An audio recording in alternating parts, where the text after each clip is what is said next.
Kita beralih ke informasi lain, Saudara. Polda Jawa Barat menyatakan Peggy Setiawan alias Peron adalah tersangka terakhir kasus pembunuhan Vina dan Eki di Cirebon yang tertangkap.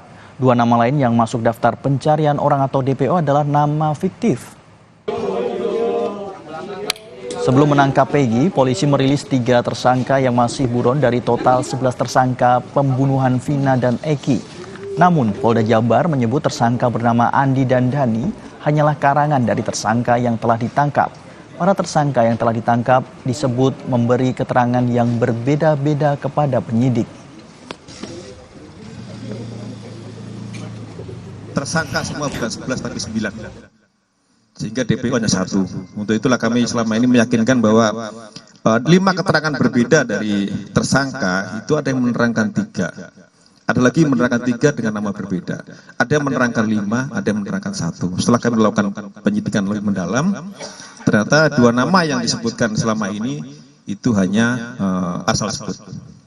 Jadi tidak ada tersangka lain. Namun apabila nanti di kemudian hari muncul tersangka lagi, ya kami akan periksa. Peggy Setiawan alias Peron, tersangka kasus pembunuhan Vina dan Eki yang buron selama 8 tahun, membantah dirinya telah melakukan pembunuhan. Peggy bilang ia adalah korban fitnah. Saya tidak pernah. Agar tertib, ya tunggu sabar. Kenapa ganti identitas? Kenapa ganti Robi namanya?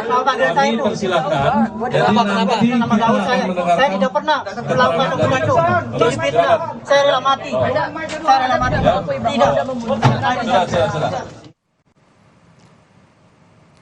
Menurut polisi, faktor sulitnya menemukan Peggy Setiawan karena ia sempat mengganti identitasnya dengan mengubah nama menjadi Robi Irawan.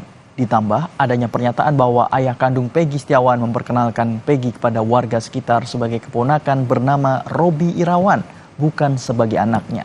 Selain itu, pada tahun 2016 hingga 2019, Peggy Setiawan sempat pindah tempat tinggal dari Cirebon ke Katapang, Kabupaten Bandung. Hal ini yang menurut polisi menjadi faktor sulitnya menemukan Peggy Setiawan.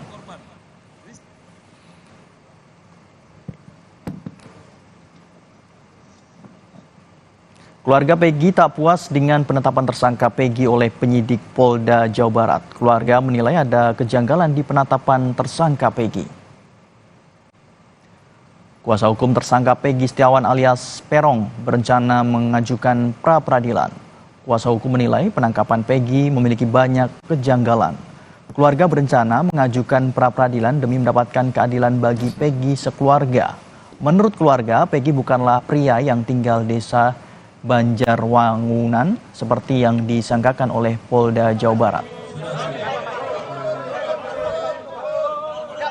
Sebenarnya sih maunya kita sih jangan sampai salah tangkap yang dilakukan pada episode pertama gitu ya, katakan episode harusnya kembali lagi kalau memang mau tidak usah mengikuti alurnya pada proses sebelum 8 tahun yang lalu kan, karena terjadi salah tangkap ya dinolkan lagi lah gitu, dinolkan lagi.